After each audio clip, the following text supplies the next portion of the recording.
Olá pessoal, Lacan do Zero, aula 21, a gente vai falar da teoria dos discursos, está no capítulo 9 do livro, do Bruce Fink.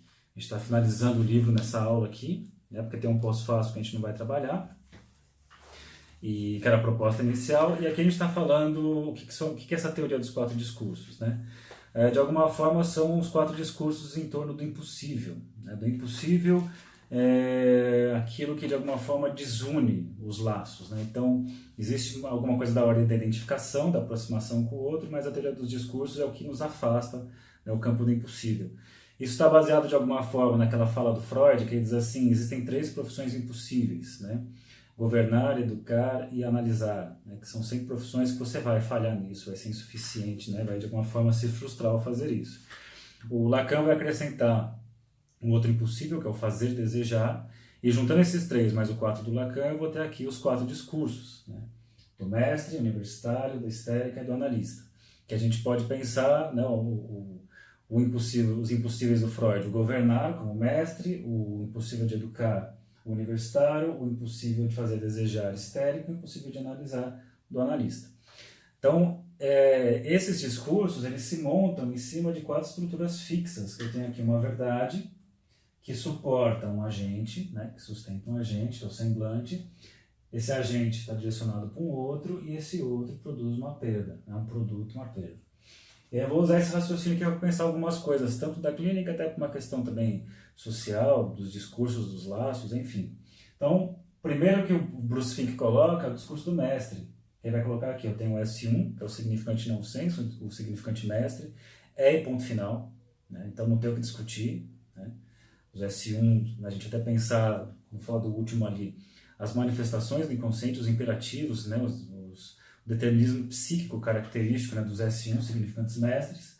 Você tem um saber aqui no lugar do outro, o S2, e aqui você tem embaixo o objeto A, e aqui no lugar da verdade você tem o sujeito dividido. Como é que o Bruce Fink lê isso pra gente? Ele fala assim, ó: no discurso do mestre, a posição predominante é preenchida por S1, significante mestre, que tem que ser obedecido em ponto final. O mestre se dirige ao escravo, está aqui, né, no lugar do outro, e coloca aqui, que está situado na posição trabalhador. Então, olha aqui: o escravo, ao trabalhar duro para o mestre, aprende algo, vem encarnar o saber. Então, o saber é um S2 na história. Então, aqui está o saber.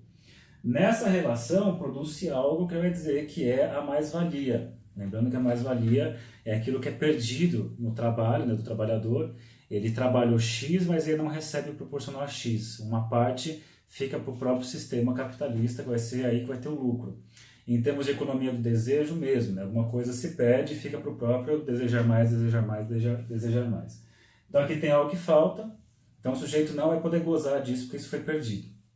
E aqui no lugar da verdade eu vou ter o sujeito barrado. Então o que ele está dizendo aqui? Existe um mestre, esse mestre tem um escravo que detém o saber, esse escravo produz então, ele tem essa produção, e nessa conjunção aqui aparece a mais-valia, né, esse excedente que não é repassado.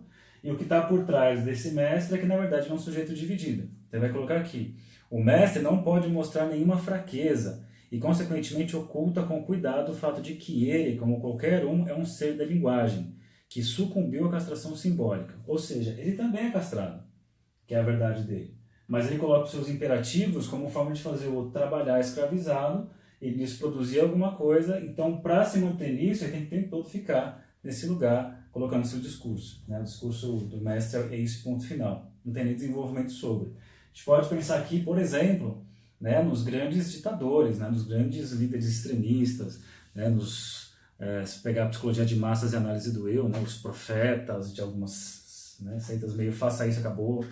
Né? Então, resumindo, o mestre, por isso chama discurso do mestre. Eu vou ter algo parecido com o discurso do universitário, que no lugar do agente, o que eu vou ter é o saber. Esse saber, então, ele está direcionado a esse objeto A. Então, de alguma forma, a gente poderia pensar aqui: se aqui é a mais-valia, saiu dessa produção, aqui eu tenho um discurso, né, um saber que legitima a mais-valia, certo?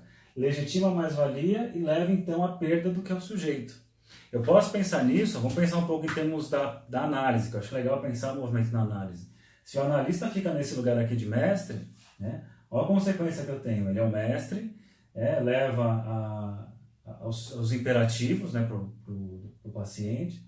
O paciente, então, tenta criar um saber sobre isso, né? Mas de alguma forma fica sustentado esse lugar de saber, sempre submetido a esse S1 aqui. E o analista está escondendo que tem esse lugar também como aquele que falha, como sujeito dividido. Que aqui vai poder aparecer, porque tem algo do analista que é a sua falta e que isso precisa aparecer também em algum momento para que possa possibilitar a travessia da fantasia. Então aqui, um saber, ele fica no lugar do agente, né, montando essa mesma estrutura. Se você pegar o Bruce Fink, ele vai dizer que o discurso universitário ele é um braço do discurso do mestre. Né? Então, enquanto aqui tem os imperativos aí se acabou, e tem o mestre nesse lugar, quando você pega o discurso universitário, você tem lá um saber que legitima uma série de coisas, que oculta o sujeito, eclipsa o sujeito, e o que está por trás como verdade, né, do saber? O que está por trás do saber é o mestre. Então, é interessante isso, que você tem tanto a figura do mestre, com seus imperativos, aí se acabou, assim como eu tenho também grandes, saberes, né, desenvolvimento de saber e tudo mais, que são colocados, aparentemente assim, mas isso é um saber. Tá, mas quem fez esse saber? Esse saber não está por trás de uma outra coisa? De uma forma, você pode pensar, em alguns tipos, a gente pode pensar um pouco no raciocínio da medicalização atualmente, que você tem lá uma série de estudos, né, que nem sempre são, dizer assim, é comprovado cientificamente, é comprovado tal coisa, mas assim,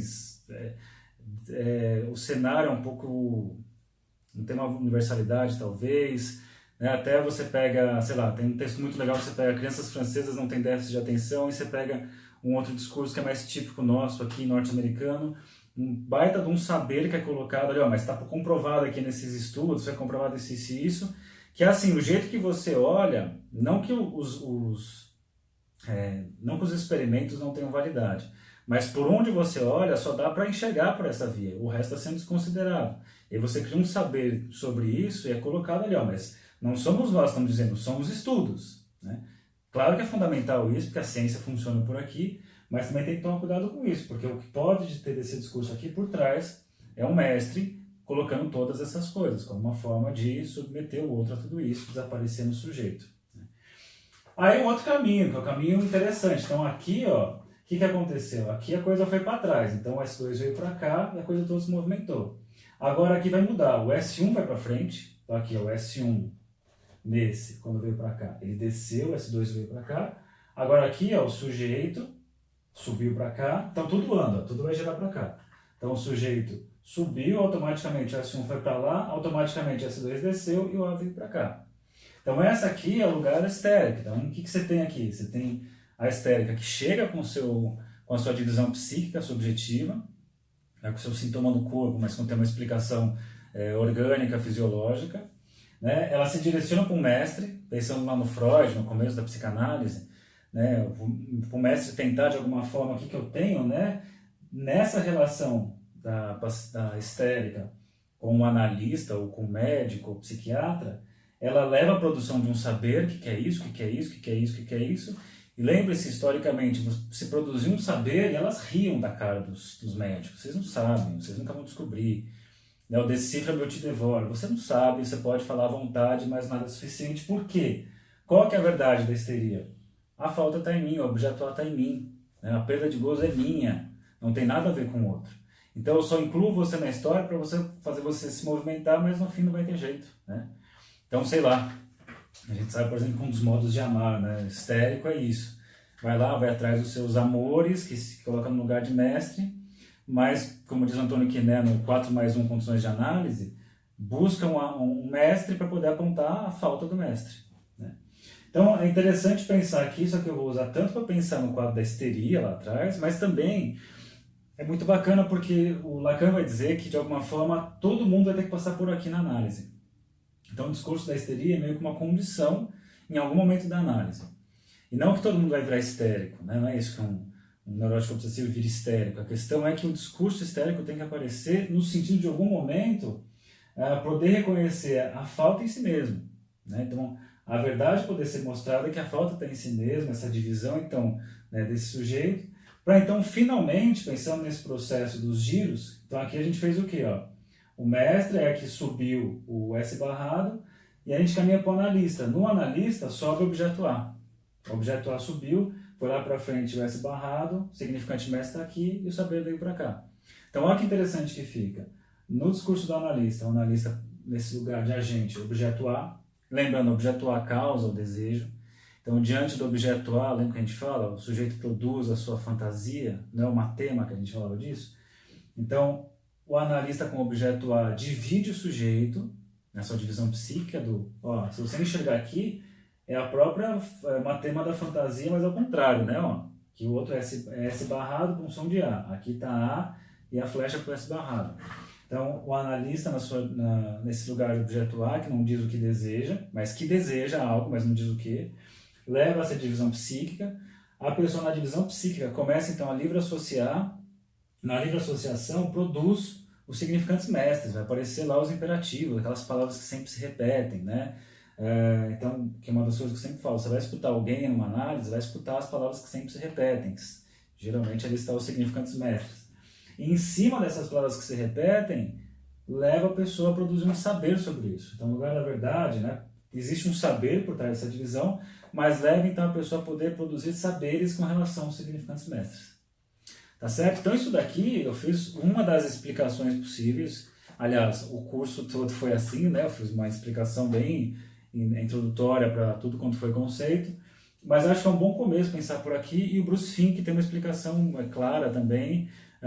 Você vai encontrar esses outros vídeos, né? Tem um vídeo muito legal do Christian Ducker, né? Falando nisso, que ele fala da teoria dos 4 discursos de um jeito até mais complexo. Então é isso, gente. Bons estudos e até a próxima aula, que eu vou fazer uma grande síntese do que nós estudamos aqui nessas, são acho que 24 aulas, não é isso? Então, até mais.